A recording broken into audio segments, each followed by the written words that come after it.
BJP कार्यालय में बैठक हुई है, उसमें सभी जिला अध्यक्षों के साथ चर्चा की गई है। कुशाभाऊ ठाकरे जी ने देश के अंदर एक पद्धति विकसित की अपने संगठन को चलाने के लिए। तो आत्मनिर्भर बीजेपी चलाने का कार्य कुशाभाऊ ठाकरे जी ने ही शुरू किया था। आजीवन सहयोग निधि जिसे कहते हैं, जिला अध्यक्षों और पदाधिकारियों की बैठक थी। इसकी प्लानिंग 11 फरवरी को करेंगे, जिस दिन आजीवन सहयोग निधि समर्पण दिन करेंगे। इस पर योजना बनाते ही इसी पर आज की ये बैठक। बस खत्म हो गई, निकल गया मैं से, निकल ही गया मैं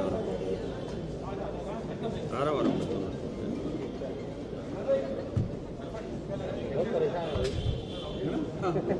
चलें जी, शुरू करें जी जी। क्या पूछना चाहते हैं?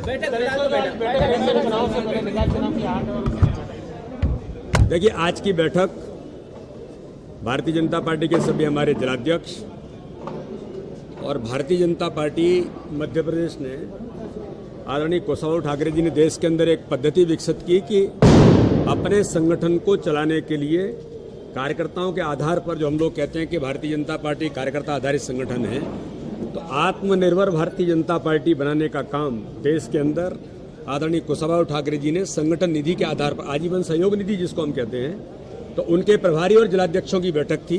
उसकी हमारी प्लानिंग 11 फरवरी को पूरे मध्य प्रदेश के अंदर और पूरे देश के अंदर आजीवन सहयोग निधि के समर्पण दिवस हम उसको कहते हैं, तो हर कार्यकर्ता समर्पण करते हुए संगठन चलाने के लिए व्यवस्था बनाते हैं। तो उस दिशा में आज हमारी बैठक थी और उस बैठक में हमारी योजना इसको लेकर के बनी। ये टारगेट वगैरह तो कार्यकर्ता अपने स्तर पर सारी चीजों को तय करते हैं, कोई विशेष टारगेट नहीं बनते। टारगेट कुछ के बावजूद देखा लगातार प्रयास है, ये प्रयास है, ये कानून नहीं बन सकता। इसको हम प्रयास कर रहे हैं कि इस पद्धति का पालन होगा। पहले एक नया नहीं, ऐसा नहीं है, ऐसा नहीं है। तो ये सामान्य तौर पर कार्यकर्ताओं का उत्साह है, इसके लिए होता रहता है, कोई ऐसा नहीं है। आप जाएंगे? नहीं, वो उस दिन थे नहीं, इसके कारण से हुआ होगा। आज इसकी चिंता आप लोगों को मुझे लगता है बहुत करने की जरूरत नहीं है। एक बात मैं कहना चाहता हूं कि जिस प्रकार से देश के अंदर किसान आंदोलन के नाम पर, तथाकथित आंदोलन के नाम पर जो हुआ देश के अंदर, दिल्ली के अंदर गणतंत्र दिवस के अवसर पर, ये अत्यंत दुर्भाग्यजनक था। राहुल गांधी कांग्रेस के नेता, उन्होंने कहा था आंदोलन के दौरान प्रेस कॉन्फ्रेंस के अंदर, ये खून की खेती हो रही है। तो क्या यही खून की खेती हो रही थी? ये सब कराने के लिए कांग्रेस के नेताओं ने, तथाकथित वामपंथियों ने जो देश के अंदर किया, दुनिया को दिखाने का प्रयास किया, भारत को बदनाम करने का प्रयास किया, ये राहुल गांधी की भूमिका इसके अंदर क्या थी?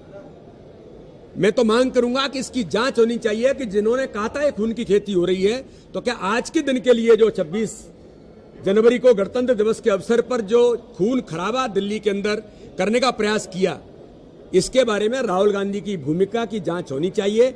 और मैं दिल्ली पुलिस को बहुत इस बात के लिए बधाई देता हूं कि उन्होंने सूझबूझ के साथ जो कांग्रेस के नेता और वामपंथी देश का वातावरण बिगाड़ना चाहते थे, उस वातावरण को बचाने का काम दिल्ली की पुलिस ने किया। इसलिए उनकी सराहना जितनी की जाए उतनी कम है।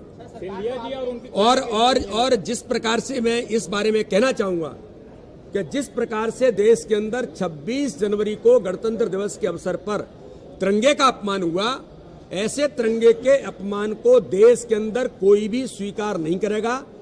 संपूर्ण देश इसका जवाब, ऐसे लोग जिन्होंने तिरंगे का अपमान किया है, उनको पूरा भारत इसका जवाब उनको देगा। सिंधिया जी और उनके फैमिली कोई भी नेता ये सब चीजें अपने स्तर पर कार्यकर्ता अपने जिले के अंदर तय करते हैं, उसके आधार पर चीजें। सर, आपने कहा था जो प्रदेश पदाधिकारी हैं banner poster. Bureau report, voice of rights.